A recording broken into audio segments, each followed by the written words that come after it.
Somaliland waxay ka mid tahay dalalka tirada yar ee aan haysan aqoonsi caalami ah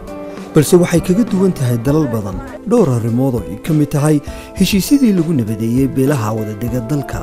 hirgelinta dimuqraadiyadda qabashada doorashooyin xor ah isu tanaasulka wada tashiga iyo doodaha caafimaadka qaba intaasiba waxay indhaha caalamka iyo daneeyayaasha Somaliland ku abuurtay in tusaalahan hoos loo eego qoraallo iyo doodo badanna laga sameeyo balse ay ummadani u ilaashadaan hanaanka dawladnimo ee ay dhisteen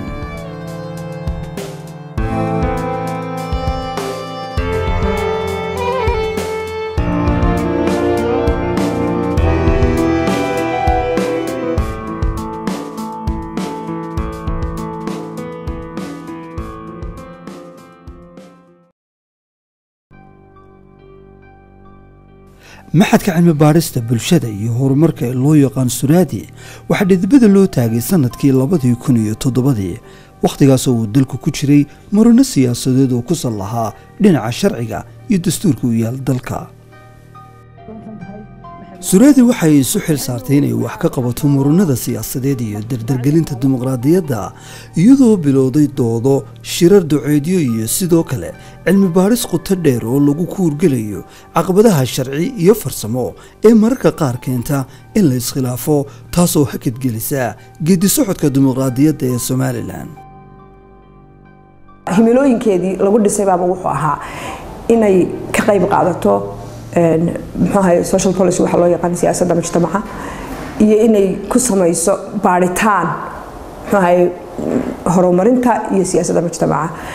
oo markii ugu horeysay la sameeyay bay ahayd wadanka inay yimaadaan kooxo madax bannaan oo arrimaha daraaseeya wax qoraalana ka soo saara talena ka jeediya taasoo run ahaantii markii doorashooyinkii muranka badan dhaliyay ee 2007 intaas socday Suraadi kaalin mugla ay ka qaadatay ayaan isleeyahay marka waxa bay ahayd ba asaaskii ay ku dhisantay in dimuqraadiyadda la hirgeliyo in geedi socodka dimuqraadiyadda la fududeeyo in dadka la wacyi geliyo waxaynu filimkan ku eegi doonaa waxqabadkii Suraadi 3 sano u dambeeyay waxaynu ku falanqeyn doonaa shirarkii ugu muhiimsanaa ee qabteen iyo saameynta mashruucan ee ku yeeshay hore u socodka iyo dardargelinta dimuqraadiyadda curdinka ee Somaliland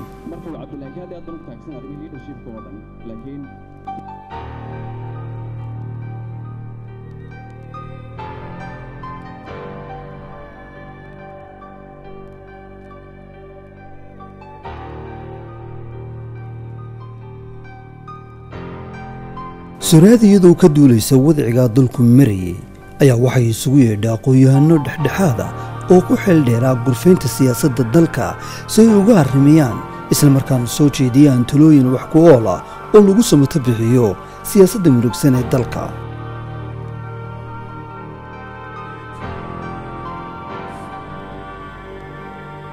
waqtiga ISG-ga la aasaasay waxay ahayd waqti xasaasi ah ku jiray waxay waqtigii electionkii madaxweynaha ee barigii hore u qorshaysnaa 2007kii kolba dib loo dhigay dib u dhigistaasina dabta ay keentay muran badan oo bulshadii aad u kiciyay shucuurtii siyaasadda dalku aad u kicisay ayaa dadkii ba markaa kala qaybsamay oo waxay kala raaceen dowladii xisbiyadii waxaan jeedaa xisbiyadii markaa jiray wax mucaarad iyo wax muxaafid ah kulka waxa loo baahday oo aad baahi weyn loogu qabay in la helo dad markuu dadku ama muxaafid yahay ama mucaarad yahayna xajiru iska weeyaan oo wuxuu haysta wuxuu xijistaan dhinaciisa ayuu mar walba taageeraa marka waxa loo baahday dad dhexdhexaad noqda oo arinta si fiican u degan uga fakara oo qaada dhiga oo caga u dejiya oo dabadta isla markaana wax laga qaadan karaayo marka dadka dhalinyaro ma ahayn ragii marka isu yimid oo siiba hay'adda Suraadi iyo Dr. Maxamed Ismaan Fadal runtii aad ugu dadaalay inuu isu keeno maadaama dalkan yahay mid ay ku cusub yihiin arrimaha la xiriira dimuqraadiyadda iyo xuquuqaha muwaadinka ee ka qayb qaadashada siyaasadda iyo doorashooyinka Suraadi waxay doodo ka sameysay la xiriira diiwaangelintii hore ee la laalay iyadoo ujeedadu ahayd in loo ururiyo aragtida dadweynaha iyadoo loo qabtay dood cilmiyeedyo maadaama diiwaangelintu ahayd mid ku cusub dalka dadweynuhu waxay ka muujiyeen saluug iyo cabsi ah in dalku khalkhal galo ugu dambeyntii arrintaas waxaa la horgeeyay golaha wakiilada Somaliland oo markii dambe laalay diiwaangelinta waxaa dib u habeyn iyo wax ka bedel lagu sameeyay xeerka doorashooyinka qodobkiisa 14 oo qeexaya nidaamka ururada iyo axsaabta siyaasadda suuradii door weyn bay ku lahayd doodihii iyo shirarkii lagu naaqishayay in dadweynuhu baahi u qabaan nidaamka ururada badan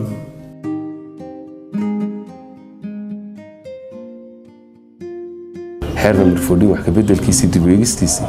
waxay inoo suurtagelisay inaynu hanaankii xisbiyada badnaa ee dadku ay doonayeen aynu suurtagelino oo ururo fara badan ay furmaan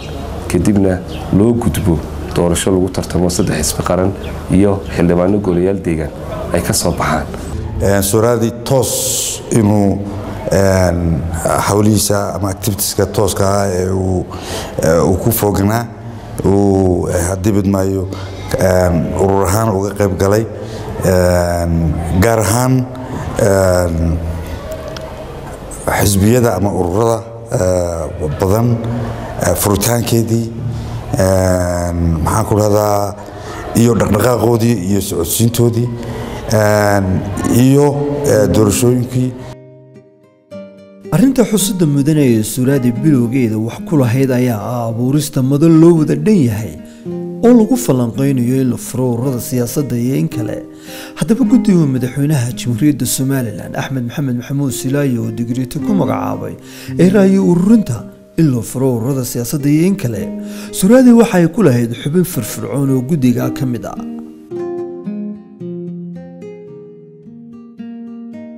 waxaa sidoo kale kaabisi wax ka bedel lagu sameeyay xeerka lambar 20 oo ah xeerkii dhalinyarada daadooda ka bilaabanto 25 loogu ogolaaday inay isu taagi karaan doorashooyinka kala duwan ee dalka ka dhacaya suurada waxay ku lahayd riixistii xeerkan raad ay ku dhiirigelinayso dhalinyarada xuquuqdooda muwaadinimo ee ka qaybgalka siyaasadda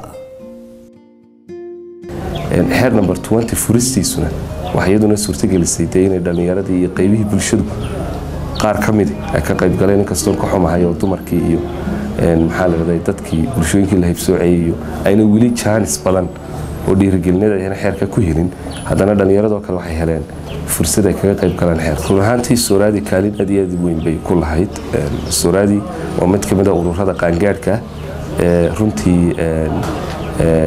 toolmoon ee hanaan wanaagsan u shaqeeya iyadoo ay suuradi ka go'an tahay kobcinta garaadka bulshada madaniga ee ka qaybgalkooda siyaasadda suuradi waxay haweenka u qabatay shirar iyo doodo ay ku falanqeynayeen xuquuqdooda dumarnimo iyo sida ay door weyn ugu yeelan lahaayeen siyaasadda dalka iyo talada dalkaba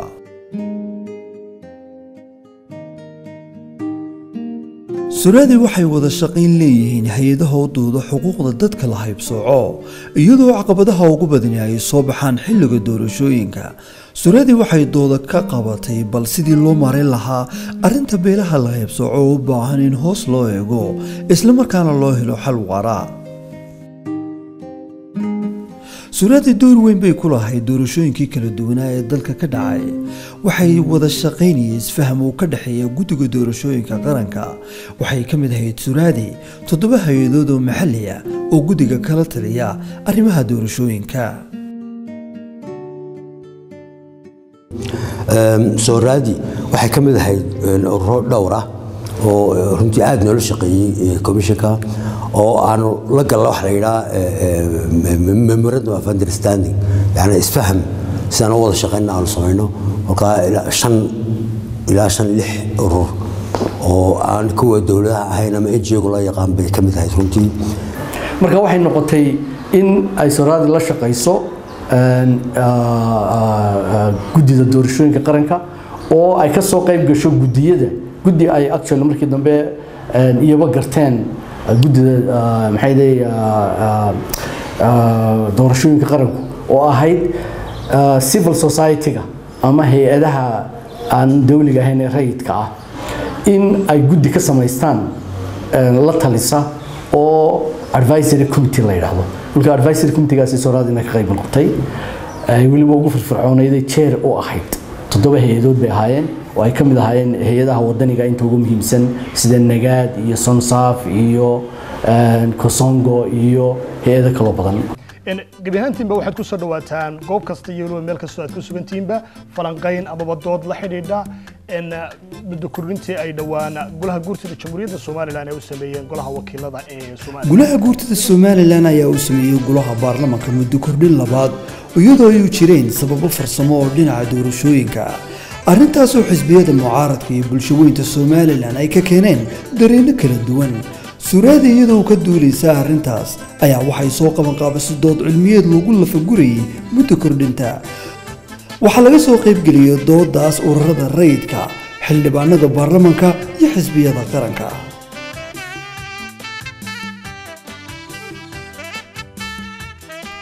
waxa magaalooyinka qaar ka dhacay kacdoon dadweyne oo taageerayaal u ahaa ururo siyaasadeed oo haray iyagoo ku qanci waayay natiijadii guddiga diiwaangelinta ururada siyaasadda ay ku dhawaaqeen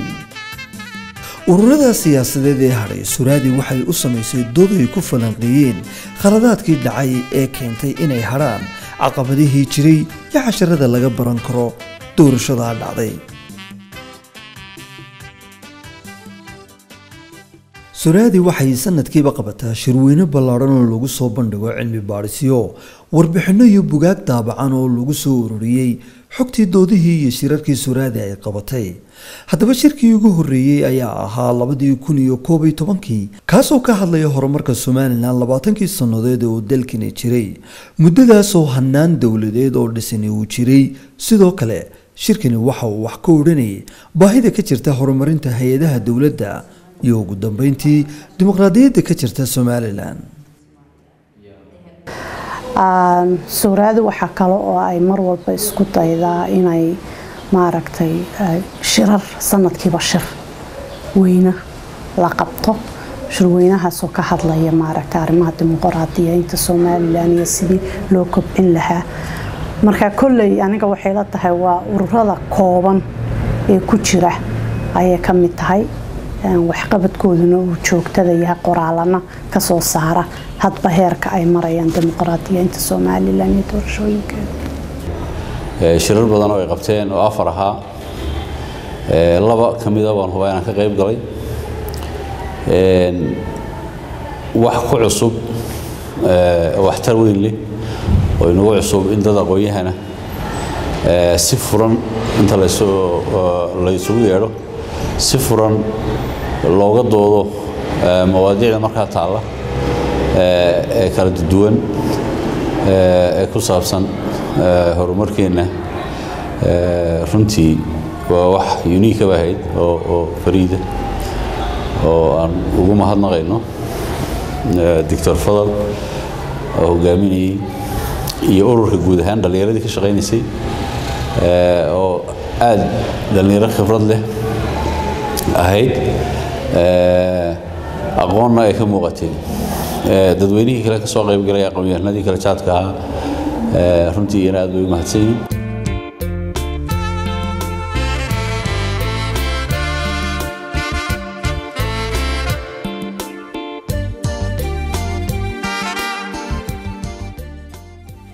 ayaa haddana suraadi uu qabtay shirweyne caalami ah oo dalal badan la isaga yimid wuxuu ku saabsanaa shirkaasi dawlad dhiska اعترافك سوماليلاند يوضح هذا اللذا لغاية شيء صوماليا بل سيقضبك وضح هذا السوماليلاند يو صوماليا أيها هامد شركاس دود بدن ليسكو دافصدي يوضو مركي هوري بلشدة سوماليلاند أيستاس كقبين شروينهاني وحا وداها كروغي قابك ويا كان كرو وضح هذا الكلا بدن دل سوماليلاند يو صوماليا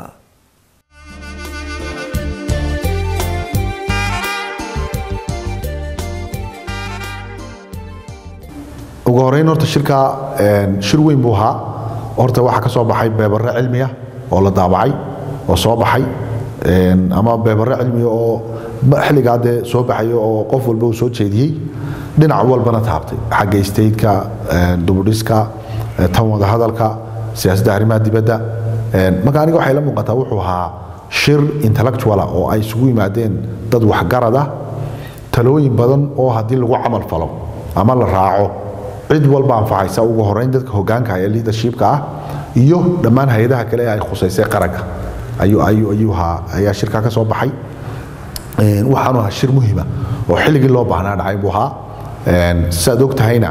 waxa weye ummaddu haddii aanay kolba dubu eegin halkay marayaan wixii ay soo mareen iyo waxa ka horeeya marka khaladkoodana ma saxaan mustaqbalkana ma qorsheeyaan shirkii afraad ee soo raadi ay ka qaban jirtay sanadkii mar qaban jirtay shirkan wuxuu ku saabsan yahay warbaahinta Somaliland xorriyaddeeda mas'uuliyaddeeda maxaa dhibaatooyin haysan kara maxaa opportunities ay haysataa ayaynu daraasadeynaa 2013 ayaa haddana lagu soo gunaaniday shirweyne muhiim ah oo loo qabtay warbaahinta ka howlgasha Somaliland wuxuu mowduuca shirkani ahaa xorriyadda saxaafadda fursadaha bannaan iyo caqabadaha jira waxa shirweynahaas ka soo qayb galay suxufiyiin tiro badan oo ka howlgala warbaahinta maxalliga ah iyo kuwa caalamiga ahba shirweynahani waxa uu kaga duwanaa kuwii hore isticmaalka adeegga casriga ah ee loo yaqaan video conference-ka iyadoo shirweynahan dad badani oo qurbi joog ah fikirkooda kaga qayb galeen arag maqalka loo yaqaan Skype-ka dadka socda waxa ka soo qayb gashay dawladda waxa ka soo qayb galay civil societies-ka waxa ka soo qayb galay international scholars dibadaha ka yimi waxa shirkaddan u qabanay waxa ahayd in la falanqeeyo laga hadlo saxaafadda Somaliland ay ku soo caanaamaashay madaxa banaaneed halkay maanta taagan tahay maxaa horjooga maxaa chance u bannaan maxay tahay caqabadaha ay la kulmaan run ahaantii shirkaas oo raadi ambassador muddo 2 maalmood aanu ku jirnay si weyn baan uga qayb qaadanay warbaahin ahaan kaalin weyn oo ka geysanay xogtii iyo fursadii laga ururinayay warbaahinta wadanka ee laga hadlayay caqabadaha warbaahinta iyo dhibaatooyinka soo wajaha iyo khilaafaadka waqtigaasi jiray maadaama isla sanadka gudihiisa shirku ahaa sidii looga bixi lahaa iyo waxyaabaha keenay shirkaasi waxaan u arkayay shir aad u xiiso badan buu ahaa shir qiimo badan u lahaa bahbaahda warbaahinta shirarkii aan arkayay ee aan ka qayb qaadanayay 10 sano ugu dambeysay warbaahinta ku jiray waxa aan dareensanaa shirka kaliya ay isku raacsanaayeen bahda warbaahintu in uu loo baahnaa inuu sii socdo inuu shirkaasi ahaa marleyba waxa la isla qiray oo la isla qaatay in warbaahintu door weyn ka qaadatay dib u dhiska haday noqoto wadanka iyagoo soo bandhiga baahiyaha wadanka ka jira iyo dhibaatooyinka yaala iyo wixii horumar la gaaray isla mar ahaantaana kaalin muhiim ah inay ka qaateen dimuqraadiyadeena iyo doorashooyinkeenaba run ahaantii waxaa la qiray oo xataa dadkii meesha jooga qireen inay kaalinta gaar ahaan doorashooyinka ka qaataan ay tahay kaalin muhiim ah ilaa haddana aan la arag warbaahinteena oo maaragtay si xaqlin ku jirto uga hadlaya dhinacyada ku tartamaya doorashooyinka mar walba waxay isku dayaan inay ka noqdaan dhexdhexaad taasina way cadaatay oo maaragtay waa loo qiray iyaga laftirkoodu waa waxyaalaha horumarka ay gaareen maxadka suuraadi dadaalka uu ugu jiro riixista iyo horumarinta dimuqraadiyadda kuma koobna oo kaliya in qoraal laga sameeyo balse waxa la taaban karaa dhowr arrimood oo ay suuraadi lug ku lahayn hirgelinteeda sida wax ka bedelka xeerkii doorashooyinka qodobkiisii 20 ee ka qaybgalka dhalinyarada ee talada dalka furista ururada siyaasadda dhiirigelinta haweenka ee talada dalka iyo sidoo kale waxay door weyn ku lahayd muddo kordhintii baarlamaanka oo duruufo keentay in loo kordhiyo